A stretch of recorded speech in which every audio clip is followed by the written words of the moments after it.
안녕하세요. 저는 이 막막한 세상 혼자 돌보며 살아야 하는 30대 초반의 김혜원이라고 합니다.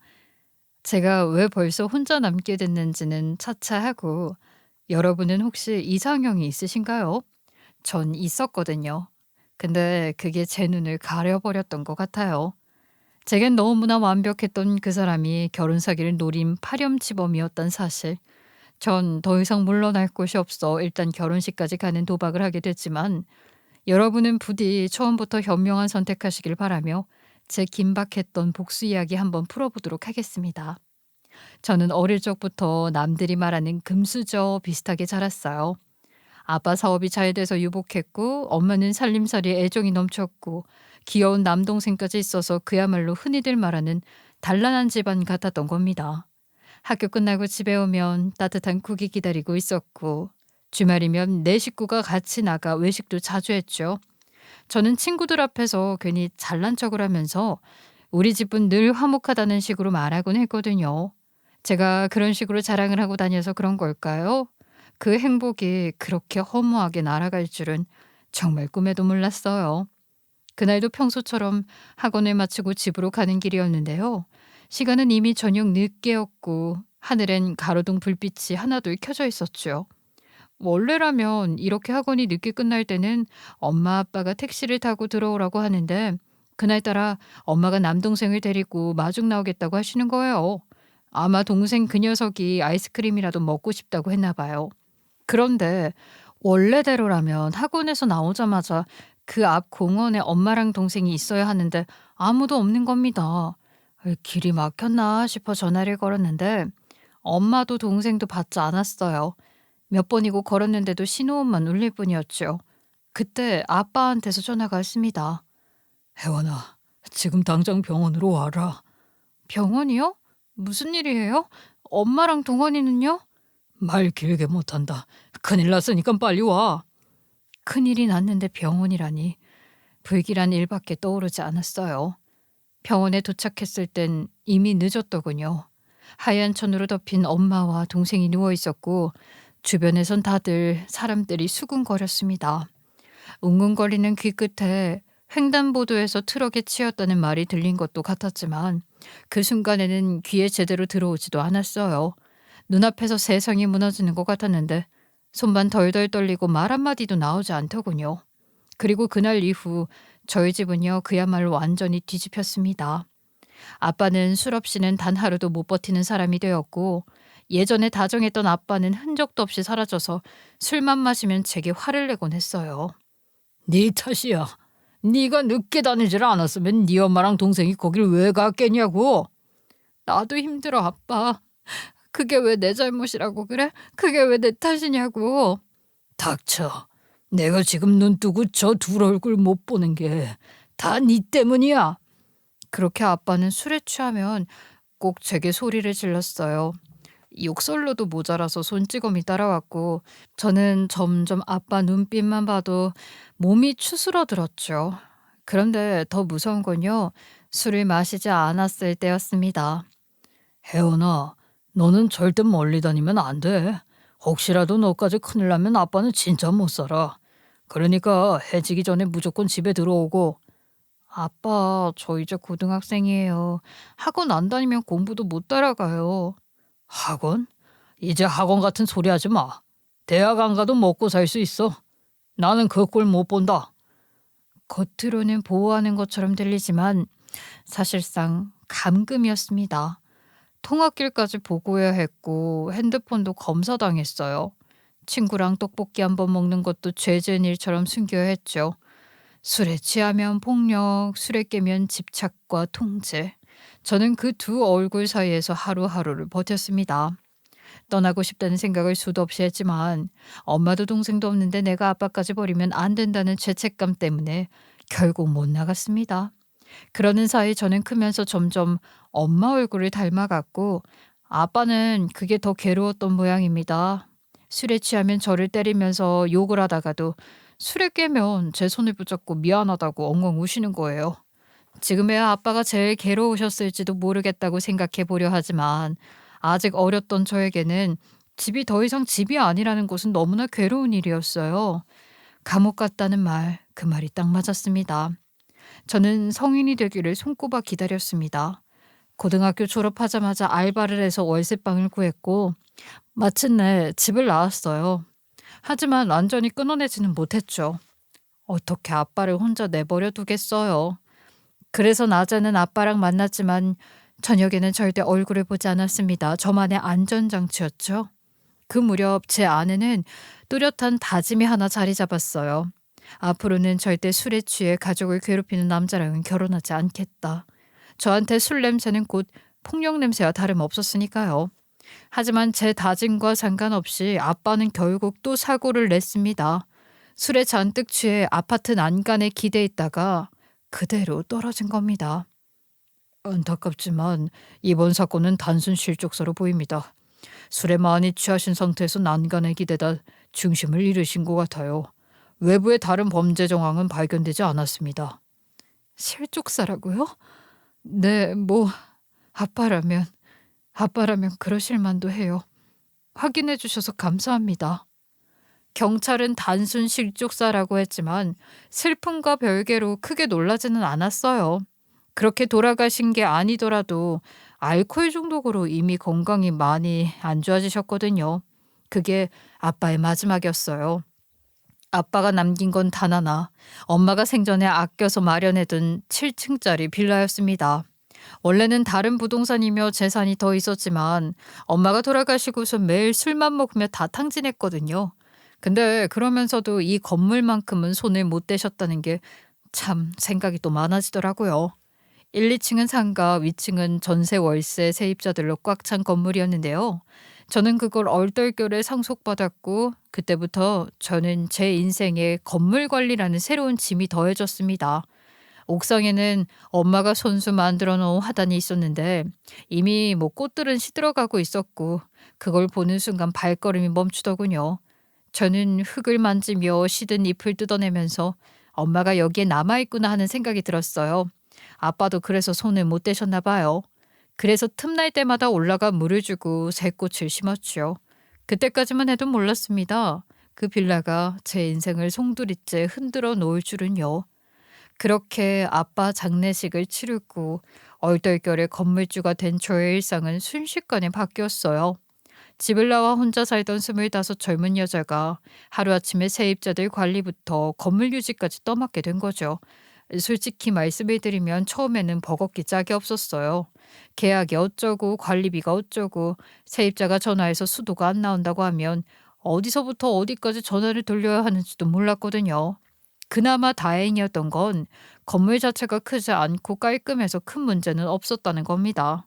1, 2층은 상가 세입자가 오래도록 계약을 이어가고 있었고 위층엔 원룸 세입자들이 월세 밀리는 일도 크게 없이 꼬박꼬박 입금을 줬거든요. 저는 직장 때문에 매일 들를 수도 없어서 CCTV로 확인하는 날이 많았기 때문에 손 많이 안 가는 세입자 복을 받았다 생각하고 있었어요. 그런데 단 하나, 비가 억수같이 오거나 특히 바람이 거세게 불 때면 혹시나 옥상 화단이 뒤집어지지 않았나 싶어 조마조마하더라고요. 그런 날은 일에 집중도 못하고 하루 종일 CCTV만 뚫어져라 보지 뭐예요? 근데 어느 날부터 이상한 게 눈에 띄었어요. 모니터에 잡히는 502호 총각이었죠. 비바람 부는 날이면 옥상에 올라와 흙을 다잡고 쓰러진 화분을 일으켜 세우는 겁니다. 처음엔 저 사람이 왜 남의 화단을 건드리지 싶었는데 자세히 보니 엄마가 남겨둔 꽃들에 물을 주고 잎도 정리해주고 있더군요. 저는 고마운 마음이 들어 다음에 마주쳤을 때 인사를 건넸죠. 저 502호 사시죠? CCTV로 봤어요. 매번 화단 정리해 주셔서 감사해요. 아, 옥상이요? 별것도 아닌데요.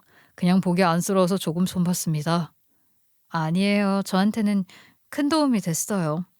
그 화단이 저희 엄마가 남기고 가신 거라서요. 아, 그러셨군요. 앞으로도 눈에 보이면 챙기겠습니다. 그때부터 조금씩 말문이 트였어요. 502호 총각이 알고 보니 저랑 동갑이더라고요. 공무원 시험 준비 중이라 낮에는 알바를 뛰며 공부를 병행하느라 힘들 텐데도 월세 한 번 밀리는 일 없이 꼬박꼬박 내고 있었고요. 주변 사람들 말로는 담배도 술도 안 한다더군요. 계단이 더러우면 스스로 쓸기도 했고 세입자들 사이에서도 성실한 총각으로 소문이 났다대요. 제가 너무 많이 알고 있죠. 네, 맞아요. 괜히 더 알아보고 싶고 신경이 쓰이더라고요. 사실 제겐 술 냄새에 대한 공포가 있잖아요. 아빠가 술에 취해 날마다 괴롭혔던 그 기억이 뼛속 깊이 남아 있었으니까요. 그런데 이 사람은 술도 담배도 하지 않는다니 괜히 안도감이 들더군요. 502호 총각의 이름은 박한군. 한군 씨는 말수가 적었지만 가끔 주고받는 대화 속에서 묘하게 다정함이 묻어나는 따뜻한 사람이었어요. 혜원 씨, 오늘도 고생 많으십니다. 아, 제가 고생할 게 뭐가 있어요. 고생은 한군 씨가 하죠. 공부하면서 알바까지 하잖아요. 그냥 버티는 거죠. 언젠간 붙겠지 싶어서. 붙고 말고가 어디 있나요? 한군 씨 같은 사람이면 뭐든 다 해낼걸요? 그런 별거 아닌 대화를 나눈 것만으로도 그날 하루는 종일 기분이 좋았고요. 별거 아닌데도 괜히 위로받는 기분, 혹은 보호받는 기분까지 들곤 했어요. 그렇게 말을 듣다 보니 한군 씨가 공무원 준비하고 있는 것도 경찰서장 아버지가 계셔서 그 영향을 받았다는 거예요. 그런데 그걸 내세우진 않았던 거죠. 오히려 아버지 도움 하나 안 받고 알바 뛰며 시험 준비하는 태도가 아주 인상적이었습니다. 제가 살아온 환경과는 정반대였죠. 저는 어렸을 때 아버지 돈 펑펑 쓰면서 부족함 없이 크다가 결국 술에 취해 폭력만 남긴 아빠를 마지막으로 인사를 드리게 됐잖아요. 그런데 이 사람은 경찰서장인 아버지를 보고 자라선 그런 자랑스러운 아버지 같은 미래를 꿈꾸는 사람이라니, 그 대비가 묘하게 제 결핍을 건드렸던 것 같아요. 솔직히 말해서 저는 그때까지 연애라는 걸 크게 못 해봤습니다. 아빠의 통제 탓도 있었고 제 마음에 자리한 상처 탓도 있었죠. 그래서 이 사람이 제 첫사랑이라 해도 과언이 아니었는데요. 화단에 물을 주는 사소한 행동에도 계단을 청소하는 그 평범한 손길에도 저는 괜히 가슴이 두근거리기 시작했어요. 전 점점 빌라에 자주 가기 시작했고 핑계는 뭐 다양했죠. 전기 검침 확인하러 왔다, 화단에 물 주러 왔다 등등. 사실은 한군 씨 얼굴을 보고 싶어서였습니다. 한군 씨도 눈치가 있으면 알았겠죠. 그럼에도 그 사람은 늘 변함없이 저를 반겨줬어요. 그러니까 저도 모르게 마음이 더 깊어졌죠. 한군 씨, 힘들면 저한테도 얘기하세요. 괜히 호의로 맡아서 하셨던 일에 부담 느끼지 마시고요. 원래 제가 해야 하는 일이잖아요. 괜찮습니다. 오히려 제가 혜원 씨한테 도움받는 게 더 많아요. 네? 무슨 도움을요? 제가 한 게 뭐가 있다고? 사람 대하는 게 그렇잖아요. 저 같은 공시생은 매일 시험 준비하고 알바하고 사람 만날 일도 없는데 혜원 씨랑 얘기할 땐 그냥 뭐랄까? 숨통이 트이는 기분입니다. 네, 알고 보니 저 혼자만의 느끼는 감정이 아니었더라고요. 저는 이미 가족 간의 정서적 빈자리를 이 사람에게서 채워가고 있었고 다행히 한균 씨도 저를 싫어하지 않았습니다. 우리는 빠르게 가까워졌어요. 아직 어리다는 생각도 들었지만 마음이 너무 잘 통해서 결혼을 전제로 만남을 이어갔죠. 어느새 다정히 이름을 부르고 불리는 사이가 되었어요. 엄마랑 동생이 떠난 뒤에 사람과 깊은 교류를 나눠본 게 언제인지도 기억이 안 나는데 이렇게 다정한 사람을 만났으니 제가 뭐 환장 안 하고 배기겠어요. 저는 제 빌라 수입이 있으니까 한군 씨가 공시생인 건 아무 문제가 되지 않는다고 생각을 하게 됐죠. 뭐 떨어져도 제가 먹여 살리면 되잖아요. 사실 저는 처음부터 걔가 경찰 시험 준비한다는 게 대단하다고 생각했어요. 하루 종일 책상에 앉아서 책만 보고 시험 떨어져도 또 도전하고 그 끈기가 멋있다 싶었습니다. 저랑 만남을 이어가면 이어갈수록 한군이는 확실히 공부에는 소홀해지는 게 눈에 보이긴 했어요. 그런데 그게 신기하게도 저는 싫지가 않았어요. 오히려 좋았죠. 그만큼 한군이가 제 옆에서 또 빌라에 더 많은 시간을 쓰고 있었거든요. 예를 들면 세입자들이 수도가 고장났다고 연락하면 제가 처리해야 맞잖아요. 근데 그럴 틈도 없이 한군이가 먼저 보고 수리기사까지 불러놨더라고요. 계단 전구가 나갔을 때도 제가 보기 전에 갈아 끼우고 CCTV 사각지대도 조정해놨고요. 그런 세심함에 저는 감탄을 했죠. 한군아, 요즘 공부하는 시간 줄어든 것 같은데 혹시 내가 공부에 방해되는 거 아니야? 아니야. 공부만 하다 보면 머리 터질 것 같아. 차라리 이런 거 하나하나 챙기는 게 마음이 편해. 그리고 내가 눈치채고 먼저 처리하면 너도 덜 힘들잖아. 그거는 맞아. 네가 계단 청소해 놓은 거 보고 나 놀랐다니까. 솔직히 나는 그런 거 신경 쓸 겨를이 없거든. 근데 네가 이렇게 꼼꼼하게 해주니까 얼마나 고마운 줄 알아? 고맙기는 나도 이거 하면서 오히려 뭔가 쓸모 있는 느낌이 들어서 좋지. 경찰 시험 준비한다고 해도 맨날 떨어지는데 집에 책만 붙잡고 있으면 내가 쓸데없는 사람 같잖아. 쓸모는 무슨. 네가 없으면 난 벌써 지쳐 나가 떨어졌을걸.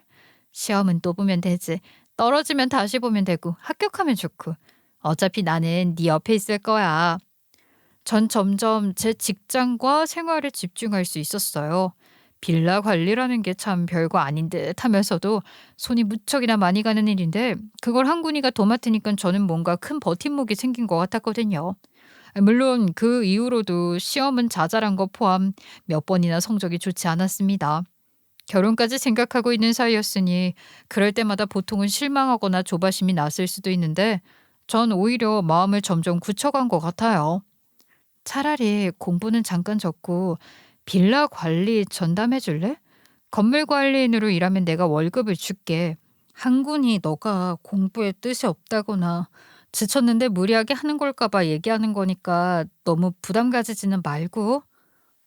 그래도 되겠어? 내가 공부만 하다가 뭘 안 해봤는데. 그동안 나 도와준 거 보면 일당백이잖아. 괜찮아. 나도 사설 관리 맡길까 고민했었거든. 근데 너만큼 믿을 수 있는 사람 없지. 네가 해주면 내가 얼마나 편한데. 좋아. 사실 나도 너 대신 건물 관리하는 게 적성이 잘 맞는 것 같았어. 내가 앞으로 더 꼼꼼히 신경 쓸게. 한군이는 흔쾌히 수락했습니다.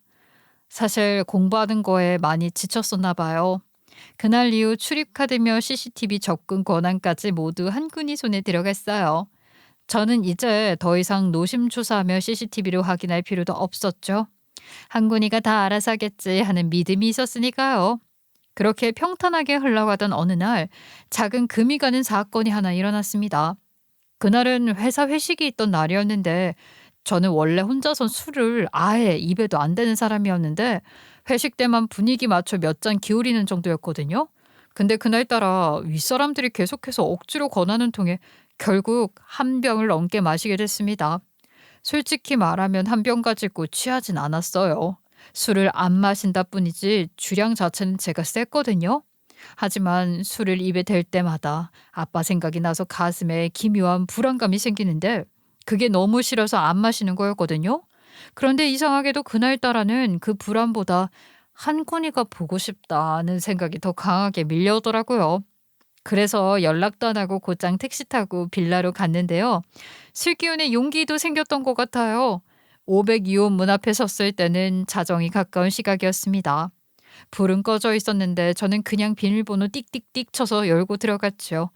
방 안은 조용했고 책상 위에 휴대폰 하나만 덩그러니 올려져 있었어요.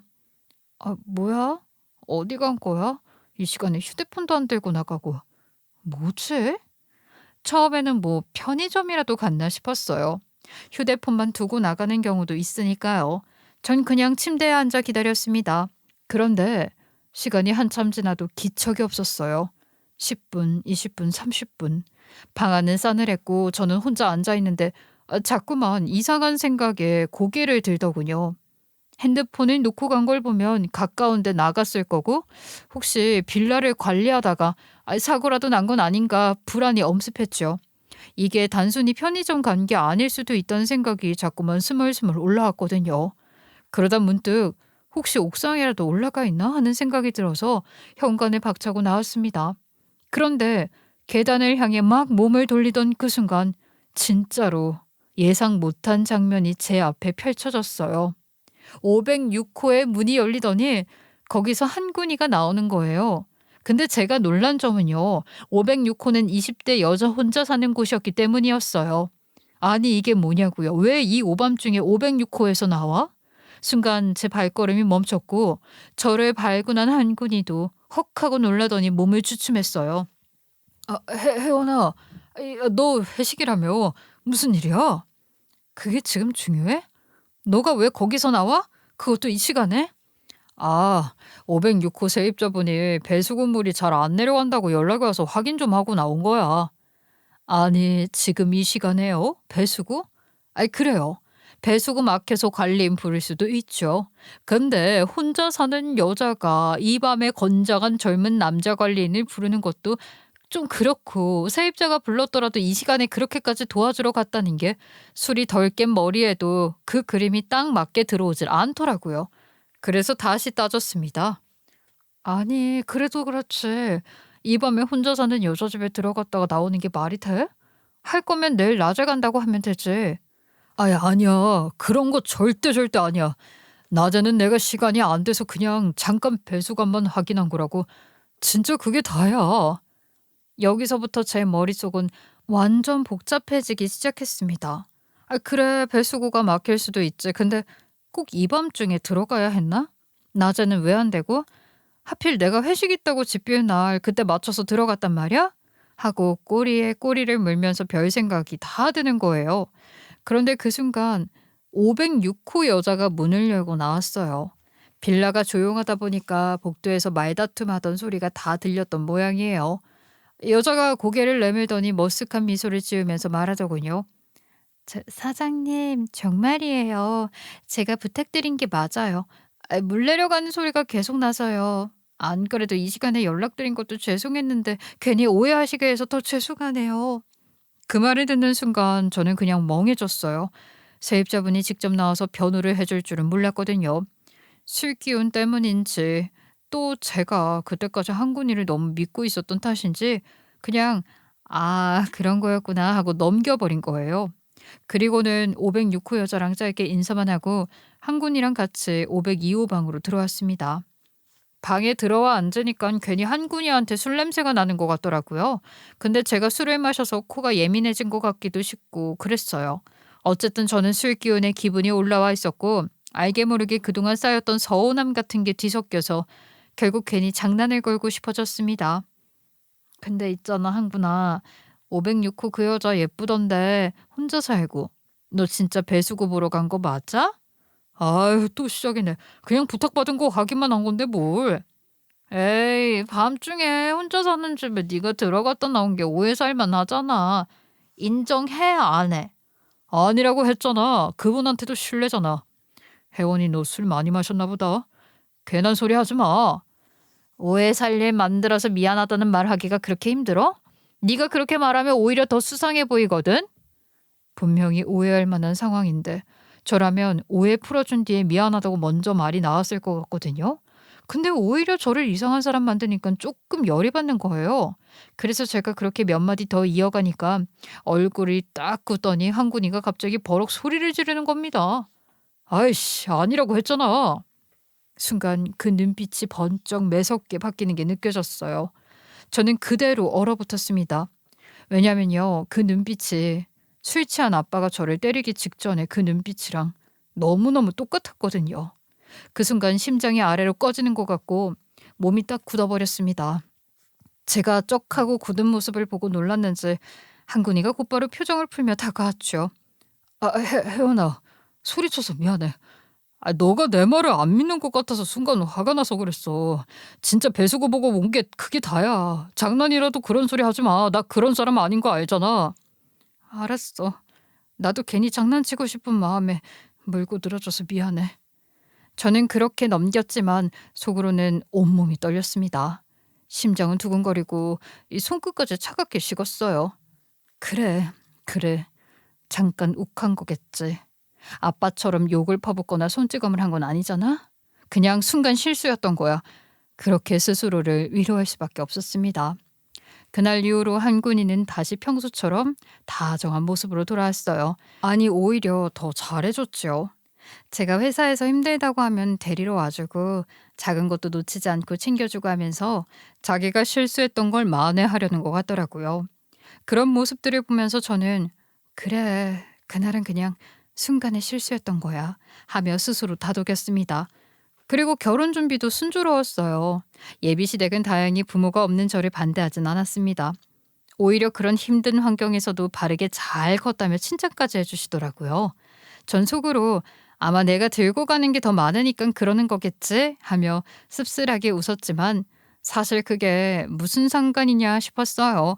저한텐 이제 가족이 생긴다는 사실 하나가 더 중요했으니까요. 예비 시아버지는 사회적 지위가 있는 분이었잖아요. 그래서 부를 사람도 많으셨고요.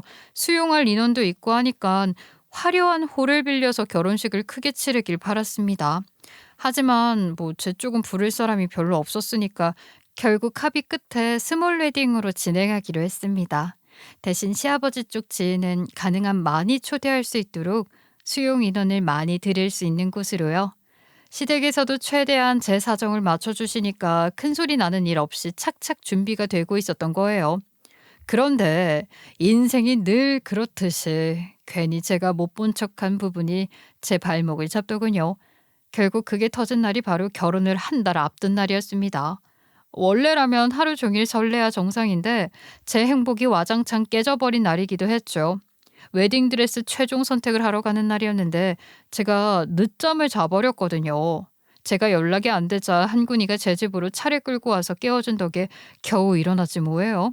아침부터 허둥지둥 화장대 앞에서 파운데이션이니 립스틱이니 이것저것 찾고는 손이 꼬이듯 움직였어요. 오늘은 웬일로 늦잠을 잤대? 우리 곧 출발해야 되는데 시간 괜찮겠어? 앞으로 5분만. 아, 어떡해. 정말 미안해. 요즘 챙길 게 많아서 생각하다가 까무룩 잠들었지 뭐야. 너 없었으면 나 진짜 어떻게 살아. 하여간 그렇게 예쁘게 말하니까 내가 또 화를 못 내지. 알았어, 얼른 해. 제가 얼추 준비가 끝난 것 같자 한군이는 마시던 컵을 씻어두고 현관에서 차 빼놓을게 하고 먼저 내려갔고요. 전 오늘따라 일진이 사납다고 생각해서 우왕좌왕 준비를 이어갔습니다. 그런데 거실로 나오는 순간 제 발걸음이 툭 하고 멈췄어요. 식탁 위에 덩그러니 놓인 휴대폰 하나. 한군이 폰이었죠. 저 때문에 덩달아 정신없어서 놓고 간 게 분명했어요. 전 원래요, 남의 휴대폰에는 일절 관심이 없는 편이라 그냥 챙겨서 내려가야겠다 했습니다. 그런데 화면이 켜져 있었고 메시지 창이 환하게 열려 있어서 그냥 자연스럽게 눈길이 스친 거예요. 평소 같으면 눈길을 피했을 텐데 그냥 그 글자가 눈에 딱 밟히더라고요. 그년 건물만 뜯어내면 바로 이혼할게. 순간 머리가 띵 울리면서 손끝까지 얼어붙는 느낌이었습니다. 내가 지금 뭘 본 거지? 눈을 비비고 다시 봤지만 그 문장이 순식간에 사라지는 일은 역시 없더라고요. 저는 손이 덜덜 떨렸어요. 심장이 두근거리다 못해 목구멍까지 차올라서 숨이 막히는 기분이었죠. 아니겠지. 설마 진짜겠어? 그렇게 스스로에게 말하면서도 스크롤을 울리는 손가락은 멈추질 않았습니다. 그리고 그 위로 펼쳐진 대화들 누가 봐도 연인 사이의 문장이 줄줄이 나열돼 있었어요. 밥은 먹었는지, 오늘은 뭐 하는지, 별것 아닌 일상 얘기, 사랑한다느니 좋아한다느니. 그런데 그 사이에 낯익은 단어들이 박혀 있었습니다. 밥은 먹었어? 아이, 오늘도 가고 싶은데 걔가 퇴근하고 또 여기로 오겠대. 아이씨, 진짜 지긋지긋하다. 얼른 자기 보고 싶다. 나도 하루 종일 한글씨 생각만 했잖아. 근데 언제까지 이렇게 숨어서 지내야 해? 조금만 더 참아. 결혼 무사히 하고 나면 이 건물 내 걸로 뜯어내고 바로 이혼할 거야. 그리고 내 주인은 너잖아. 그럼 이 건물도 너 거지 뭐. 뭐야 웃겨. 진짜 능글맞다니까. 약속하는 거다. 말만 그러는 거 아니지? 나 괜히 기다리다가 마지막에 버려지는 거 아니냐고. 에이, 나 믿어. 난 지금도 네가 있어서 버티는 거야. 저는 그제야 상황을 또렷하게 깨달았어요. 아, 이 인간, 이 새끼는 처음부터 건물을 노리고 내 옆에 붙은 거구나. 결혼이라는 것도 결국 수단일 뿐이었구나. 정리하자면 제 남친은 제가 가진 빌라를 뜯어내려고 의도적으로 접근했고 결혼까지 자행한 거였더라고요. 그 자리에서 소리라도 지를 뻔했는데 다행인지 불행인지 입을 쩍 벌리고 있느라 목이 말라서 말이 안 나왔어요. 그저 손이 제멋대로 움직였어요. 주머니에서 제 휴대폰을 꺼내 메시지를 꼼꼼하게 찍어뒀거든요.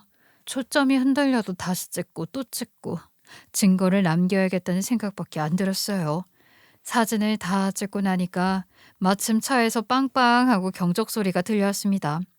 한군이가 저를 부르는 거였죠. 저는요, 정신을 부여잡고 일단 아무 일 없다는 듯 차로 내려갔어요. 차 문을 열고 들어가자마자 한 군이는 제 손에 들린 자기 휴대폰을 보고는 깜짝 놀란 웃음을 짓더라고요. 아, 한군아, 너도 나 때문에 정신없었나 봐.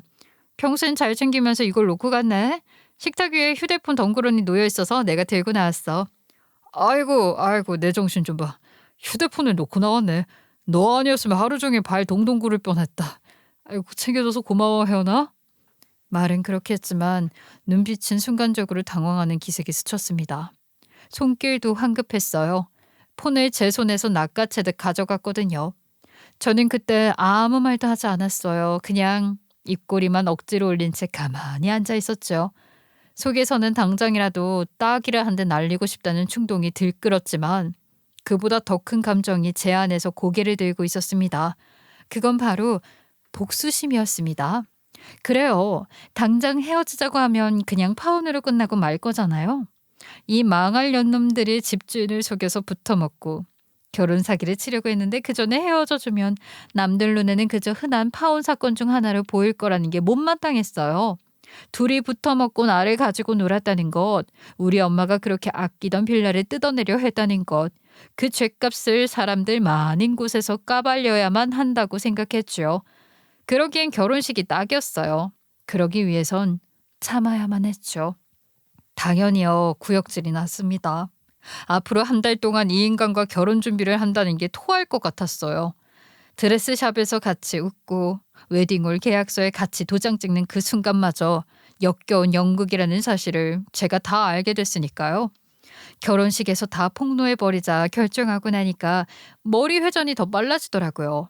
그런데 또 막상 증거를 쥐고 있으니까 확실하게 확인을 하고 싶었어요. 문자만으로는 누구랑 놀아나고 있는지 모르잖아요. 게다가 바람은 언제부터 시작이 된 건지 제가 얼마나 바보처럼 속아왔는지 알아야 했습니다. 그래서 메시지 속 번호를 추적했어요. 혹시 제가 아는 사람일까 해서 조금만 뒤져봤더니 주인이 딱 나오는 거예요. 참나? 근데 그게 누구였는지 아세요? 바로 506호 여자요. 와, 기가 차서 헛웃음이 나오더라고요. 배수관이니 뭐니 어떻게 그렇게 거짓말이 술술 나왔던 건지. 제가 캡처해둔 문자들 있잖아요. 그거 다시 열어서 날짜 확인했거든요. 근데 전 문자 날짜가 무려 5개월 전이더라고요. 아이, 그럼 뭔 말이냐. 제가 복도에서 남친이랑 506호 세입자를 마주쳤던 게 3개월 전쯤이었으니까 그 전부터 이미 둘은 꽁냥꽁냥 하고 있었다는 거죠. 그걸 모르고 저는 506호 여자 이쁜애 뭐네 하면서 술김에 농담이나 하고 있었던 거예요. 그걸 생각하니까 진짜 제가 제 자신한테 욕을 하고 싶더라고요. 열이 머리 끝까지 치밀어서 CCTV부터 켰습니다. 서로 집안을 들락날락했으니 빌라 복도에 있는 CCTV를 확인하면 그 모습이 그대로 찍혀 있을 거 아니에요. 그 영상 추출해서 박제하면 된다고 생각하고 돌렸는데 아유, 진짜 기가 막혀서 특정 날짜들만 영상이 싹 비어있는 거예요. 옥상, 복도, 주차장 전부 백지 상태. 영상이 하나도 안 남아있더라고요. 그 순간 진짜 욕이 이 목구멍까지 차올랐는데 제가 또 거기서 바로 들통낼 수는 없잖아요. 그래서 최대한 아무 일 없다는 듯 전화를 걸었습니다. 목소리 떨리는 거 들키면 안 되니까 일부러 평소 톤으로 말했죠. 한구나, 어제 복도 지나가다가 쓰레기 봉투가 아무렇게나 던져져 있더라. 그래서 혹시 누가 그랬나 싶어서 CCTV 좀 돌려보려고 했거든? 아니, 근데 왜 화면이 통째로 비어있는 거 있지? 특정 날짜만 싹 빠져있던데. 이거 도대체 왜 그래? 그거. 저 용량 부족해서 내가 확인한 것들은 삭제하고 있거든. 복도 쓰레기 문제도 걱정하지 마. 내가 세입자들한테 말해서 알아서 처리할게. 그 말투요. 너무 태연하더라고요. 오히려 그 침착한 목소리가 더 섬뜩했습니다. 제가 이 평온한 말투에 얼마나 속아 넘어갔을지 감도 안 오더라고요. 그런데 그 모습에 오히려 이거 일부러 지운 거 맞다. CCTV를 싹 지워버리고 시침이 딱 되는 거라는 확신이 들었죠. 그런데 그와 동시에 너무 허탈했어요. 결정적 증거를 얻을 수 있을 거라고 믿었던 게 다 사라져버린 거잖아요. 그냥 허탈하다 못해 속이 확 무너지는 기분이었어요. 캡처한 문자만으로는 이거 뭔가 부족해 보였고 제 손에 있던 마지막 확실한 끈을 이놈이 싹둑 잘라버린 것 같은 진짜 그 자리에서 멍하니 앉아서 한참을 못 움직였던 것 같아요. 그렇게 증거를 얻지 못한 채 빈손으로 빌라를 나왔어요. 허망한 마음에 땅만 보고 걷다가 문득 고개를 들어봤는데 1층 식당 간판 밑으로 CCTV가 달려있는 게 눈에 쏙 들어왔습니다. 그 순간 심장이 덜컥 내려앉았다가 다시 뛰기 시작했어요. 전 바로 식당으로 들어갔습니다. 사장님, 혹시 CCTV 며칠 전 영상 좀 볼 수 있을까요? 저 입구랑 주차장 쪽 찍히는 거요. 혜원 씨 오랜만이시네. 무슨 일이 있어? 잃어버린 거라도 있나? 아니요, 그건 아니고요. 제가 꼭 확인해야 할 게 있어서 부탁 좀 드릴게요. 그렇게 해서 확보한 영상은 말 그대로 제 속을 완전히 뒤집어 놓기 충분했습니다. 주차장에서 그놈은 차 조수석 문을 열어주고 있었고 거기에 대연하게 올라타는 506호 여자의 모습이 잡혔습니다. 둘은 손을 꼭 잡고 나란히 걸어 나왔고 마지막에는 주차장 한쪽 구석에서 몸을 기울여 키스까지 하더라고요. 저는 입술이 터질 정도로 이를 꽉 깨물었습니다. 빌라 CCTV만 치우면 끝날 줄 알았나 봐. 대한민국에 CCTV 없는 곳은 목욕탕밖에 없다는데 날 얼마나 쉽게 생각했으면 내 건물에서 이렇게 대담해? 거기서 끝이 아니었습니다. 저는 바로 흥신소를 통해 뒤를 더 캐봤어요. 그런데 그 과정에서 더 놀라운 사실을 알게 됐죠. 그 새끼가 변호사 사무실까지 찾아가서 결혼 후 관리 명분으로 빌라 소유권을 주장할 수 있냐고 대놓고 물어보고 다녔다는 기록이 있었다는 거예요. 조사해준 자료를 읽으면서도 한숨이 절로 나오더라고요. 박한군, 이 새끼는 처음부터 제 건물을 노리고 다가온 거였더라고요. 그래서 저는 이 자리에서 마음을 굳혔습니다. 이제는 진짜 단 하나도 이놈한테 맡길 수 없잖아요. 즉시 사설 관리업체를 불러 계약을 맺었어요. 그랬더니 또 투덜투덜 대더군요. 아이 혜원아, 왜 돈을 써? 내가 하면 되는데. 나 못 믿어? 아니, 우리 곧 결혼식인데 너도 정신없잖아. 아이 그래도 내가 하면 되는데 뭘 굳이 돈까지. 예전처럼 그냥 내가 돈 안 받고 틈틈이 봐줘도 괜찮아. 아유 아니야 아니야. 내가 어떻게 계속 호의에 기대겠어. 언젠가는 사설에 맡겨야 했잖아. 그게 지금인 거지 뭐. 겉으론 웃으며 둘러댔지만 애초에 이놈이 건물 관리를 맡겠다 한 것도 처음부터 꿍꿍이가 있었다는 걸 알게 된 이상 그 권리를 싹 다 뺏기 위한 선택이었죠. 그리고 결국 결혼식 날이 찾아왔습니다. 스몰 웨딩이라고는 했지만 신랑 쪽 하객은 경찰서장 아버지 지인들로 아주 줄줄이 앉아 있었어요. 넥타이에 빳빳한 정장, 의자에 똑같이 앉아있는 중년 남자들의 행렬, 숫자로만 봐도 제 쪽은 형편없을 만큼 적었죠. 제 하객이라고 해봐야 몇 명 되지도 않는 지인들 뿐이었어요. 하지만 오히려 그게 저를 더 강하게 만들었습니다. 좋아, 네 아버지 체면이 클수록 이 자리가 더 큰 망신자리가 될 거야. 반면에 저는 뭐 망신당할 가족이 없으니 아이 무서울 것도 없었죠.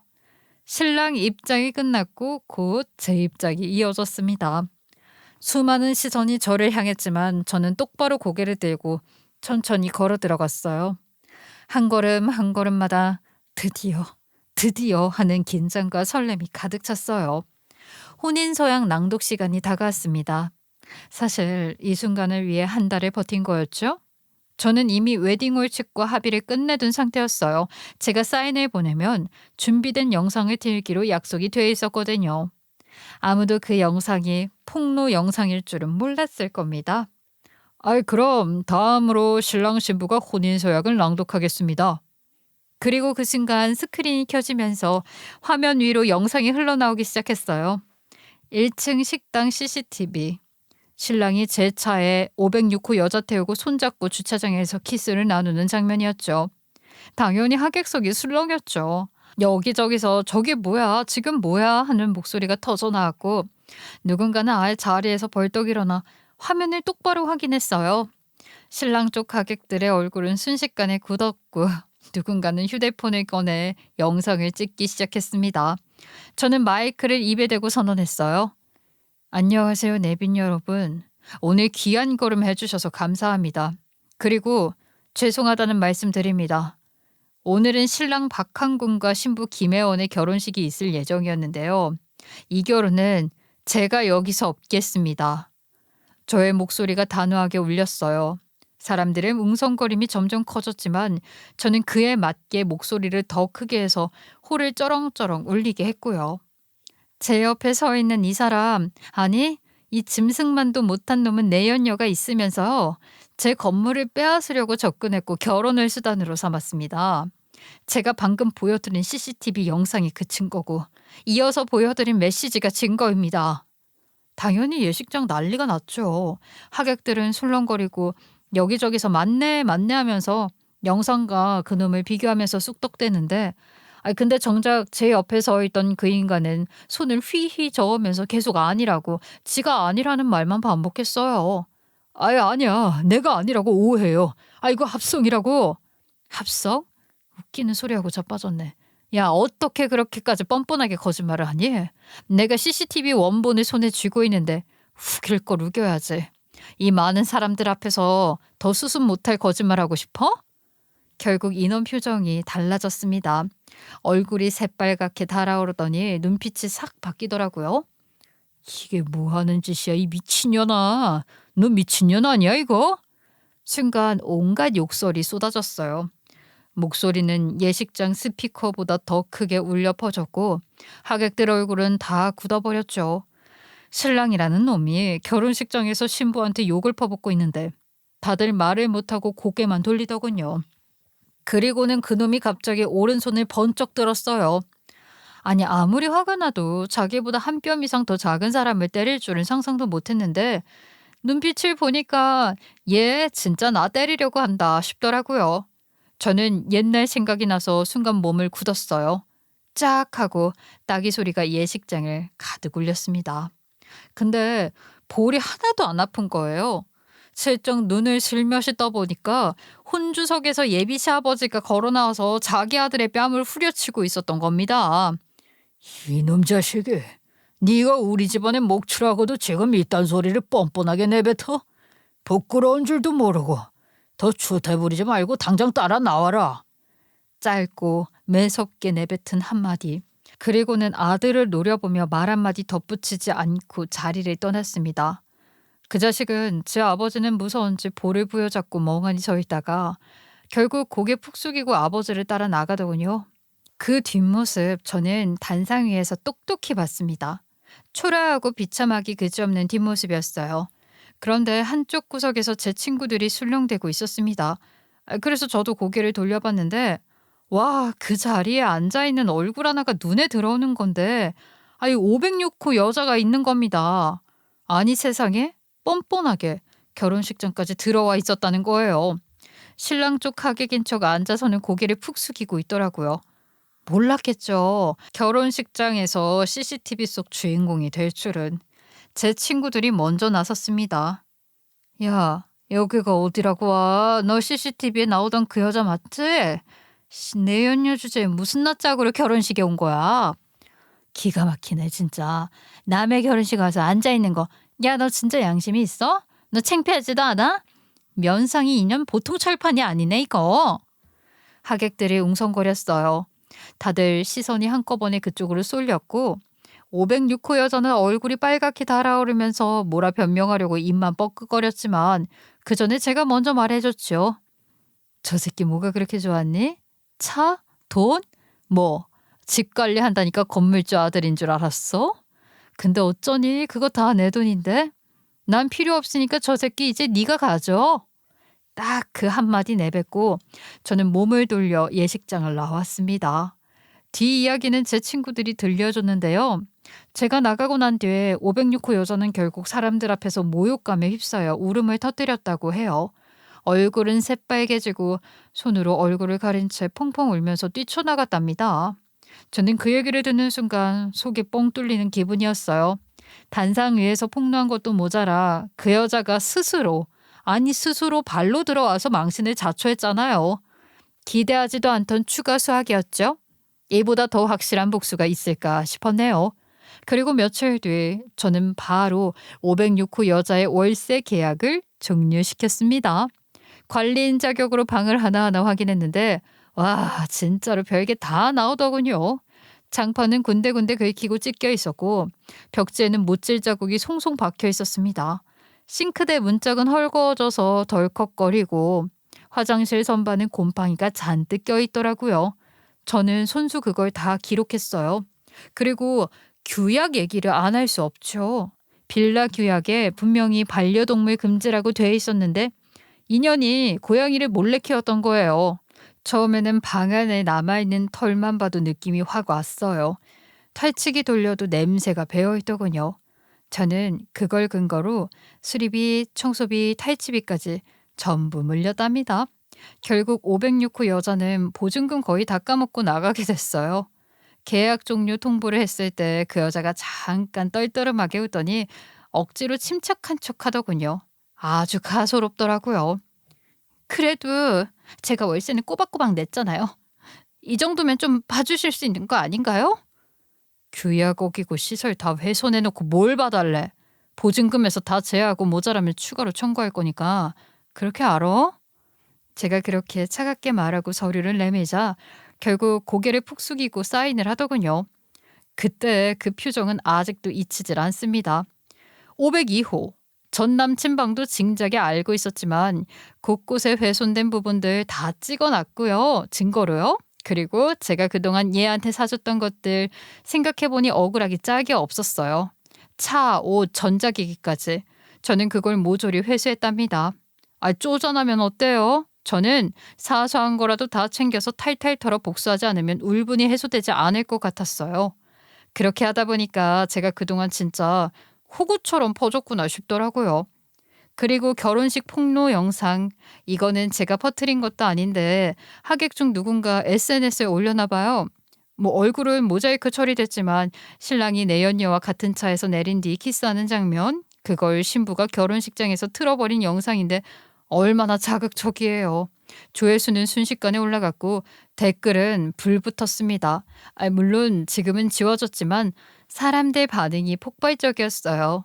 그리고 네티즌 수사대라 불리는 사람들의 명성을 제가 이 두 눈으로 직접 확인했잖아요. 네티즌들은 순식간에 두 사람의 신상까지 털어냈고요. 온라인에서는 조롱과 분노가 들끓었어요. 전 그걸 보면서 이상한 기분이 들었습니다. 정의가 실현된 것 같다? 이런 생각이 저절로 들더라고요. 통쾌하다는 말 외엔 할 수가 없었어요. 그리고 저는 결과적으로 제가 손해본 게 없었기에 법적으로 복수는 못할 거라고 생각했거든요. 그런데 영상 속 신부, 즉 저에게 법적 조언을 주는 감사한 분들도 계시더라고요. 그분들의 말을 믿고 마지막으로 저는 변호사를 찾아갔습니다. 제 손에 쥔 캡처 사진들과 SNS에 떠드는 영상까지 모두 내밀었죠. 저도 인터넷에서 이 영상을 봤는데요. 당사자분이 이렇게 찾아오실 줄은 몰랐네요. 고생 많으셨습니다. 준비하신 증거가 많아서 사기 미수로 충분히 접근할 수 있습니다. 정신적 피해에 대한 손해배상 청구도 기대해 볼 만할 것 같습니다. 그래서 저는 법적인 증거 자료들을 모두 준비되는 대로 변호사와 함께 법적 책임도 물어보려 합니다. 결혼식장에서 그렇게 난리를 치르고 나온 뒤 저는 숨 좀 돌릴 틈도 없이 그놈들이 어떻게 굴러떨어지고 있는지 소식이 하나둘씩 들려왔어요. 솔직히 말하면 일부러 찾아본 건 아니었는데 워낙 시끄럽게 퍼져 있었으니까 안 들어올래야 안 들어올 수가 없더라고요. 먼저 전 남친 소식부터 들려왔습니다. 그놈이 본가로 들어가려고 했는데 경찰서장인 아버지가 단칼에 잘랐다고 하더군요. 저는 그 얘기 듣고 피식하고 웃음이 나왔어요. 서장이라는 직책에 먹칠한 아들을 어떻게 받아주겠어요. 결국 그놈은 그나마 아버지 덕에 지원받던 것도 전부 끊기고 지금은 편의점에서 알바를 하고 있다더군요. 공시준비요? 아이고 그거 다시 할 수나 있겠어요? 그렇게 몇 번이나 낙방을 하던 인간인데 걔는 공부머리가 아닌 거예요. 그리고 뭐 붙는다고 해도 경찰서장 아들의 만행이 전국적으로 퍼진 마당에 누가 떳떳하게 공직 생활을 할 수 있겠어요. 얼마 전에는 전 남친의 아버지, 그러니까 그 경찰서장님이 직접 저를 찾아오셨어요. 솔직히 저는 그분 얼굴 보는 것도 껄끄러웠는데 의외로 낮은 자세로 들어오시더군요. 혜원야, 이번 일은 전적으로 내 잘못이 큽니다. 내가 아들을 바로잡지 못한 탓이에요. 정말 미안합니다. 소장님께서 저한테 뭐 사과하실 일은 아닙니다. 사과해야 할 사람은 따로 있는데요. 그래도 부모로서 책임을 통감하고 있어요. 다시는 혜원이 양 앞에 나타나지 못하도록 집에서도 엄하게 다스리겠다고 내가 약속하죠. 그 말에 저는 말없이 고개만 끄덕였어요. 솔직히 다신 보고 싶지도 않았고 그 약속만 지켜준다면 그걸로 충분하다 생각했어요. 그리고 506호 여자 소식도 귀에 들어왔죠. 알고 보니 걔 배우 지망생이었다더군요.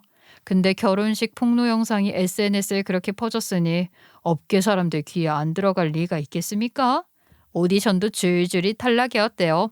계약 직전까지 갔다던 회사도 연락 뚝 끊고 도망갔다더군요. 다 지어보자 어쩌겠어요?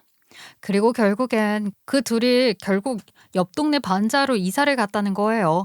돈도 인맥도 가족도 다 끊기니까 갈 데가 없었던 거죠. 반자라니. 햇빛도 제대로 안 들어오는 데서 둘이 붙어 산다니 그 자체로 쌤통이더라고요. 근데요, 더 재밌는 건 뭔 줄 아세요? 그렇게 찌질하게 붙어 살면서도 매일 밤 싸움판을 벌인대요. 싸우는 소리 때문에 옆집 사람들이 계속 경찰에 신고해서 맨날 경찰들이 들락날락거린대요. 공범끼리 늪에 같이 빠져서 서로 머리채 잡고 있는 꼴이라는 게 저한테는 그게 세상에서 제일 달콤한 후일담이었습니다. 물론 이런 소문이 돌다 보니까 저를 욕하던 사람들도 있었어요. 너무 심하게 몰아붙인 건 아니냐고요. 저는 그 말에 코웃음을 쳤어요. 저를 배신하고 저희 엄마가 평생 아껴온 빌라를 빼앗으려 했던 인간들인데 이 정도가 과하다니요? 네, 전혀 후회하지 않았습니다. 오히려 제가 봐주지 않았던 게 다행이라고 생각했어요. 이번 일을 겪고 나서 저는 좀 달라졌습니다. 예전 같으면 다정한 말 몇 마디, 작은 배려 하나에도 마음이 홀랑 넘어갔을 텐데 이제는 절대 그러지 않습니다. 남자 보는 눈이 조금 더 성숙해진 것 같아요. 가끔 502호 앞을 지나가면 그때 나쁜 기억이 스쳐 지나가긴 합니다. 물론 처음엔 좋았던 순간도 있었고 혼자만의 착각이었어도 제가 처음으로 사랑을 했던 순간들이었으니까요. 근데 신기하게도 이제는 아프지 않습니다. 오히려 그래, 그 일이 있어서 내가 더 강해진 거다라는 생각만 남아있더라고요. 무엇보다도 뿌듯한 건 저희 엄마가 생전에 아꼈던 이 빌라를 지켜냈다는 사실이었습니다. 최근엔 빌라를 거액에 매각하지 않겠냐는 제안도 몇 번 들어왔지만 저는 단칼에 거절했어요. 거액을 준다고 해도 이곳은 돈으로 따질 수 없는 공간이었으니까요. 제게는 엄마 품 같은 집이었고 앞으로도 여전히 제 자리를 지켜줄 곳이니까요. 나중에는 또 마음이 변할지는 모르겠지만 아직은 엄마 품 같은 이 빌라에서 안정을 먼저 찾아가려고 합니다. 결국 정의는 살아있다는 걸 보여줬네요. 어쩌면 제 얼굴에 침 뱉는 이야기였지만 저의 진솔한 이야기를 끝까지 들어주셔서 진심으로 감사드립니다.